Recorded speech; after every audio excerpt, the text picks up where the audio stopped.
Je suis Anne-Charlotte Ouriga, ancienne étudiante de l'ESP. J'ai fait le Master 2 Communication Corporate et Institutionnelle à l'ESP et je travaille actuellement dans un service qui s'appelle la diversification éditoriale de Paris Match.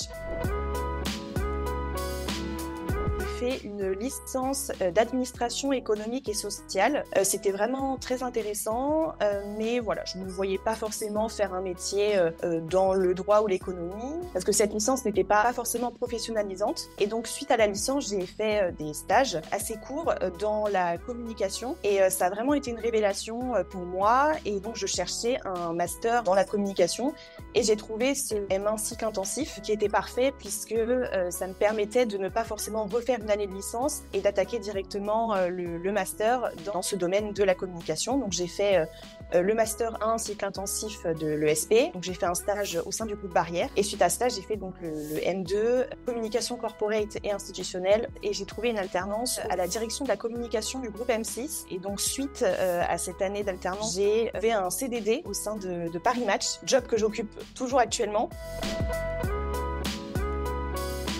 Donc, à la diversification éditoriale de Paris Match, mon rôle est multiple. Ça démarre de la recherche du partenaire. On va discuter du projet ensemble, monter chacune des opérations. On produit, on diffuse, on communique autour de l'opération et ça va même, je vais vous dire mon rôle, ça va même jusqu'à la facturation de l'opération. On mène beaucoup d'actions en partenariat avec des institutions culturelles, des musées, des châteaux, des mairies, des croisiéristes. Et c'est vraiment du sur-mesure. Chaque opération est propre.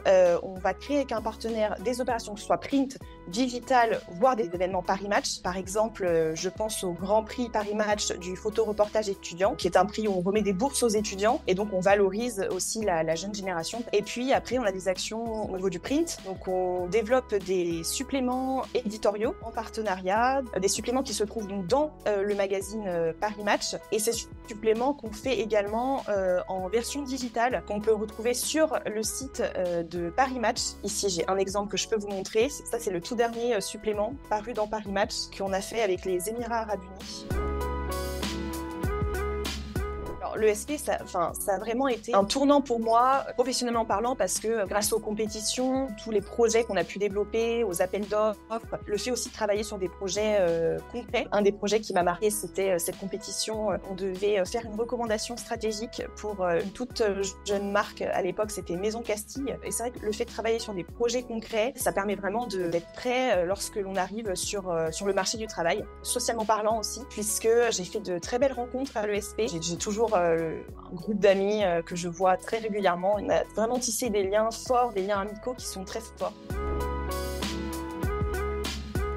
Si j'avais un conseil à donner aux futurs diplômés, aux étudiants de l'ESP, c'est de vraiment développer son réseau. N'hésitez pas à parler à des gens, à parler à vos professeurs et puis être curieux. Ne pas rester dans son coin, mais je pense que c'est vraiment très important. Utiliser LinkedIn et publier des choses, montrer ce que vous savez faire. Alors je pense aussi au réseau des anciens étudiants de l'ESP, le réseau alumni qui est important et j'en fais partie. Si vous avez la moindre question sur mon métier, sur quoi que ce soit d'autre, n'hésitez pas aussi à me contacter par ce biais-là. Je répondrai bien sûr avec grand plaisir à toutes vos questions.